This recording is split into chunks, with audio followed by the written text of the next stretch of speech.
You're watching market headlines. At the Jakarta Composite Index Intraday movement earlier today, JCI was open at the level of 6,851.16, and then approaching the closing time on the first session, the index was on the level of 6,865.13, and then the index was showing strengthening trend by the second session closing time. Index was closed at the level of 6,857.41, and in short, JCI went up 0.18%. And next, we're going to see the sectoral movement leading the dynamics of today's trading. We got industry sector that went up 1.03%, energy went up 1.01%, transportation and logistics went down 1.76%, and basic sector went down 1.42%. And moving on to top gainers, BBCA went up 0.29% to the level of 8,625 rupiah per share. BBRI went up 1.27% to the level of 4,780 rupiah. Arto went up 5.95% to the level of 2,850 rupiah. And Bukit Asam went up 3.09% to the level of 4,000 rupiah per share.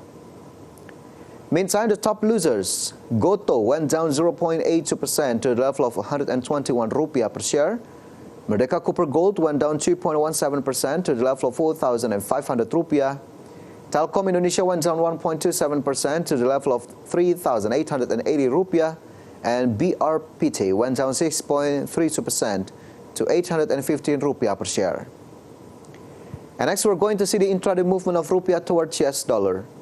Open at the level of 15,275 rupiah, showing strengthening trend towards US dollar, and it was closed at the level of 15,280. And in summary, rupiah went up 0.3%.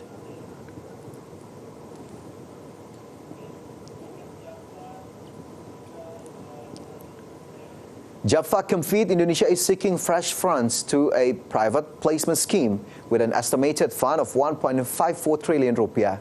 Japfa's management will ask for approval from the shareholders to hold this corporate action.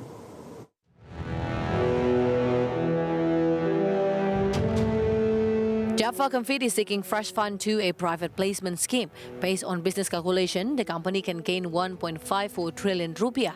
Japfa's management will ask for approval from the shareholders to hold a private placement. If given this mandate at the extraordinary general meeting of shareholders next April, Japfa can issue a maximum of 1.17 billion new shares, or represent 10% of the total issue and paid up capital. The current share ownership of Japfa shareholders will be diluted by 9.09%. However, the number of shares owned by current shareholders will not be affected by the implementation of the private placement.